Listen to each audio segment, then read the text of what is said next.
Assalomu alaykum hurmatli teletomoshabinlar. Bugun biz studiyamizda jamiyatimiz uchun muhim bo'lgan mavzu atrof muhitni muhofaza qilish, ekologik madaniyatni shakllantirish va bu borada kuchaytirilgan qonunchilik haqida suhbatlashamiz. Darhaqiqat so'nggi yillarda ekologik vaziyat keskinlashib borayotgan bir vaqtda biz bu masalaga befarq bo'lishimiz mumkin emas. Bugun biz studiyamizda soha vakillari va ekspertlar bilan birgalikda mazkur muammoning yechimlari, takliflari haqida bevosita studiyamizda suhbatlashamiz. Assalomu alaykum, studiyamizda xush ko'rdik. Xushod bo'ling. Ustoz, mana misol uchun aytishimiz mumkin, ekologik vaziyat keskinlashyapti, yomonlashyapti deymiz. Ma'lum bir ma'noda o'zi umuman olganda ekologik madaniyatni rivojlantirish uchun dastavval biz nima qilishimiz kerak? Jamiyatda fuqarolarni ekologik madaniyatini yuksaltirmasdan turib, mana shu amalga oshiradigan ishlarni samaradorligiga erishish mumkin emas. Keyingi yillarda mana o'z so'zingiz boshingizda aytdingiz, iqlim o'zgarishlari va global o'zgarishlar xohlaysizmi yo'qmi, mana shu keskinlashib boryapti va bu qadriyatlar biroz unutgandek bo'ldik. Shu sababli ham biz mana keyingi yillarda butun xalqimiz o'zlari ishtirok etib kelyaptiki, yashil makon umumiy loyihasini amalga oshiramiz. Bu 5 yil davom etdi.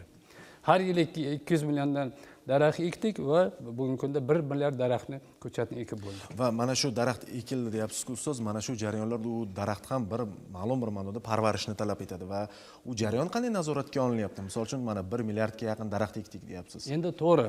Nazorat qanday kuchaytirilyapti? Demoqchi bo'lganim, demak, yashil makon umumiy loyihasi 5 yil davomida takomillashib bordi.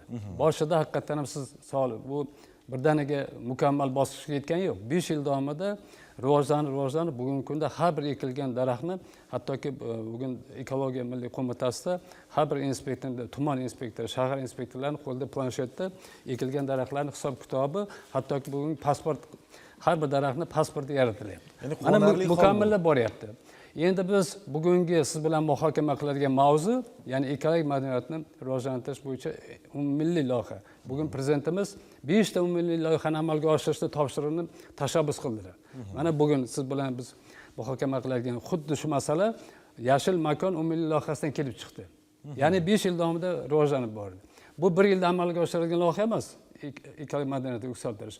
Bu albatta vaqtni talab qiladi va takomil bosqichini. Lekin quvonarli holat to'xtab qolmayapti. Bu rivojlanib boryapti. Mana shu muhtaram prezidentimizning 110-sonli shu qarorlarida xuddi shu masala ko'rsatib bilganki, xuddi yashil makonga o'xshab bu rivojlanib boradi va jamiyatda xuddi Farabiy bobomiz orzu qilgan mana shu jamiyat yaratishga biz erishamiz. Yosh olimlar va startap egalari ekologiya yo'nalishida qo'llab-quvvatlanyaptimi? Ya'ni ularning ishlari, misol uchun ilmiy ishlar qilish jarayonlari bo'lishi mumkin.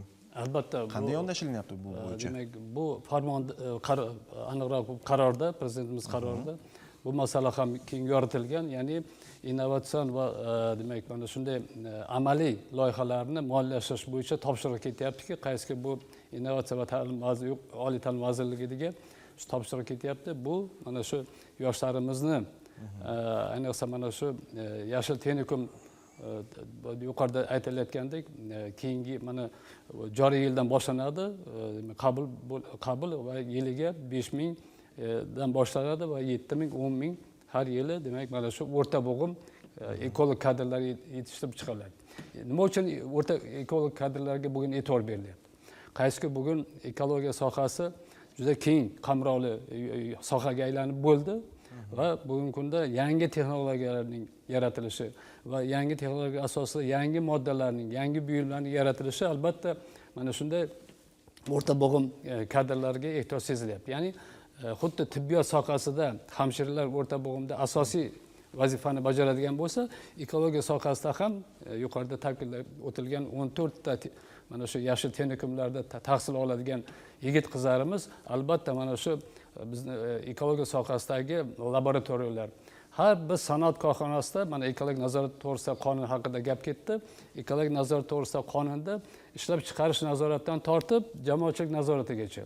Mana shu har bir korxonada o'zining laboratoriyasi bo'lishi kerak. Laboratoriyada esa kim ishlaydi? O'rta bo'g'im kadrlar ishlaydi. Chunki u mana shu oqova bo'ladimi, atmosferaga tashlanayotgan tashlama bo'ladimi yoki chiqindilarni xavflilik darajasini aniqlash kerakmi? Unda laborantlar kerak bo'ladi.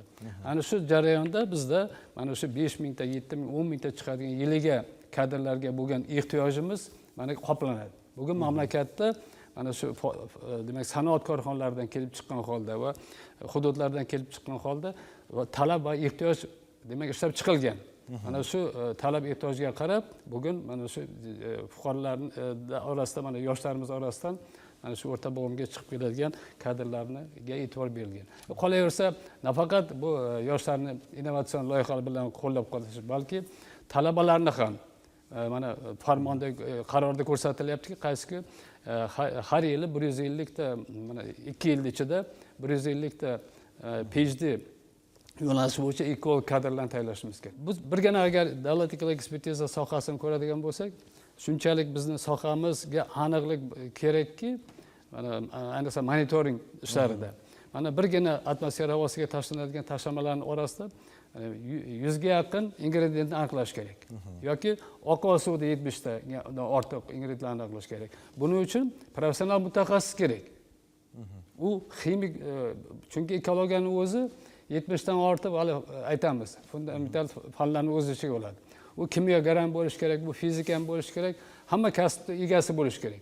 Ana shunday kadrlarni tayyorlaydigan bugun mana shu o'quv muassasasi biz o'ylaymizki, kelgusida mana shu ishlab chiqarish korxonalari, mana ekspertiza tashkiloti bilan yoki bizda bugungi kunda monitoring markazi ochildi. Anidi laboratoriyasi bor edi, mana markazi bugun monitoring markazi bo'lgan, qaysiki har demak ular deyarli har 2 kunda bir yangi ingrediyentlarni aniqlash metodologiyasini ishlab chiqadi. To'g'ridan-to'g'ri ular mana shu talaba o'quvchilar Yashil texnikum o'sha yerda borib tahsil oladiki, qaysi nazariyani amaliyot bilan bog'lab dual ta'lim deymiz. Mana bugun dual ta'lim tizimida ekologiya sohasida mana shu tizim joriy etiladi. O'zi qanaqa rol o'ynayapti mana shu dual ta'lim tizimi? Nima uchun aynan nima desam bo'ladi, ekologiya sohasida kerak bu dual ta'lim tizimi? Dual ta'lim tizimi albatta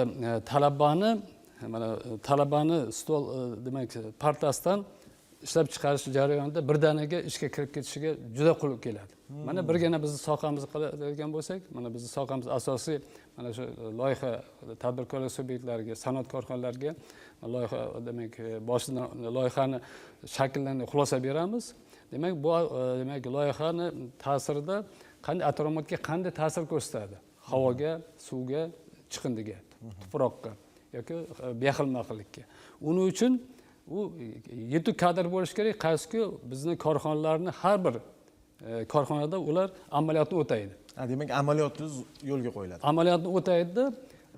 Ekspert uchun, masalan, ekolog ekspert bo'lish uchun mukammal sohaning egasi bo'lish kerak.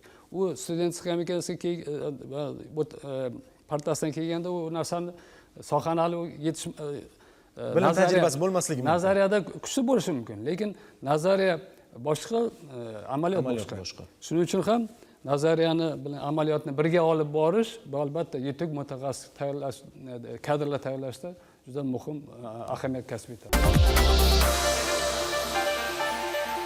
Muammolar haqida suhbatlashyapmiz-da, lekin men sizdan savol bergan bo'lardim.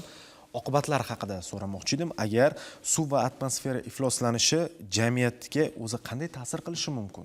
Misol uchun hozir biz e'tibor bermayapmiz, chunki boshimizga tushmaguncha bunaqa o'tarkan degan bir qanaqadir farazmi, fikrmi shakllanib qolgan. Uni og'ir oqibatlari haqida ham suhbatlashishingizni iltimos qilgan bo'lardim, chunki teletomoshabinlar ko'rishsin, bilishsin.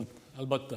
Mana muhtaram prezidentimiz ilk bor bugungi lavozimda o'tirish jarayonlarida birinchi parlamentga va O'zbekiston fuqarolariga murojaatnomasida bir statistik ma'lumotni ochib bergandilar-da. Bugun sir emas. Salkam 10 yil oldin demak har yili mamlakatimizda 10 ming aholida onkologik kasalliklar aniqlanadi degan statistik ma'lumot bergandi. Afsuski bugun bu raqam bir necha barobarga oshdi. Mana ko'ryapsizmi? Agar biz statistik ma'lumot deb bersak, onkologik kasallikda xuddi statistik ma'lumot sifatida ko'z o'ngimizda gavdalanadi, o'tib ketadi.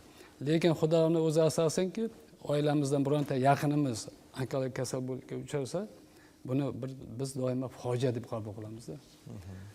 Shuning uchun ham birgina misolda shuni savolingizni yopmoqchiman-da. Oqibati nimadan iborat? Oqibati bittagina mana shu onkologik kasallar. Chunki kanserogen moddalar, siz aytgan ifloslantiruvchi moddalar havoga tashlanadimi, suvga tashlanadimi? birgina misol bu ankala kasal. Mana oqibat nimada keltiradi. 3 yil oldin mana konstitutsiya islohotlarini amalga oshirganmiz va o'sha konstitutsiyaning moddasida aniq qilib ko'rsatilyaptiki, hukumat fuqarolarga demak o'zini aholisiga demak qulay atrof muhitni yaratishni barcha choralarni ko'radi degan norma bor. Bugun mana shu muhtaram prezidentimizning 110-sonli qarori ham xuddi mana shu konstitutsiyaviy islohotlarni amalga oshirishning huquqiy asosi hisoblanadi. Ustoz, biz atrof muhit deganda faqat ekologiya, suvni tushunmasligimiz kerakda, yerga ham munosabatni to'g'rilashimiz kerak ekan. Men statistik ma'lumotlarda o'qib qoldim. Yerlarni ifloslantirish ham jiddiy oqibatlarga olib kelar ekan. Mana shu ingrediyentlarning qo'shilishi yoki bo'lmasam oddiy misol uchun tuproq bilan ishlashni ham o'zini bir nima desam bo'ladi, mexanizmi, jarayoni bor ekan. Mana shu bo'yicha ham ma'lumot Albatta, tabiat deganda biz faqat suv bilan havoni nazarda tutmaymiz. Albatta, bu tabiat obyektlari o'zi qonunchilikda belgilangan. Bu hattoki siz aytgan tuproq, ya'ni yer resurslaridan tortib, bu o'simlik, hayvonot dunyosi ham tabiatning obyektlari hisoblanadi. Demak, mana shu qonunda bu obyektlarni 5 ta obyektimiz bo'ladigan bo'lsa, tabiat obyektlari har bir obyektni muhofaza qiladigan o'zini individual qonunchiligi bor. Masalan, bugun kungacha bo'lib kelgan suv va suvdan foydalanish to'g'risidagi qonun bugun suv kodeksi bilan tartibga solinadi. Siz aytgan yer masalalari, tuproq masalalari, demak, yer kodeksi bilan hamda tuproq unumdorlari to'g'risidagi qonun bilan tartibga solinadi. O'simlik bo'yicha alohida o'simlik hayvonot dunyosini muhofaza qilish to'g'risidagi qonunlar bilan, atmosfera havosi esa atmosfera havosini muhofaza qilish to'g'risidagi qonunlar bilan tartibga solingan. Mana shu qonunlardan fuqarolarimizni avvalambor xabardorligini oshirishimiz va unga nisbatan hurmatda bo'lish, mana shu madaniyatini singdirish bugun bizni mana shu siz bilan olib borayotgan tadbirimizning asosiy maqsadi hisoblanadi. Zamonaviy ekologik talablar deganda o'zi nimani tushunamiz? Bugun mana zamon o'zgarib boryapti, texnologiyalar rivoji deymiz. Ekologik madaniyati yuksak davlat bu 1 yilda 2 yilda amalga oshiradigan bu jarayon emas. Bu jarayon albatta rivojlanib boradi. Biz o'ylaymizki, mana shu takomil bosqichiga yetgandan keyin albatta biz mamlakatimizda mana shunday jamiyatni, ya'ni ekologik madaniyati yuksak bo'lgan boshqa mamlakatlar orzu qiladigan bir mamlakat bo'lib yetishamiz. Rahmat hammaga. Bugun biz dasturimizdan o'rin olgan mavzu muhokamasiga xolisona yondashdik. Tanlangan mavzu qancha ko'p odamga taalluqli bo'lsa, uning dolzarbligi shuncha ortadi. Yoshlar telekanalidan uzoqlashmang. Xayr, salomat bo'ling.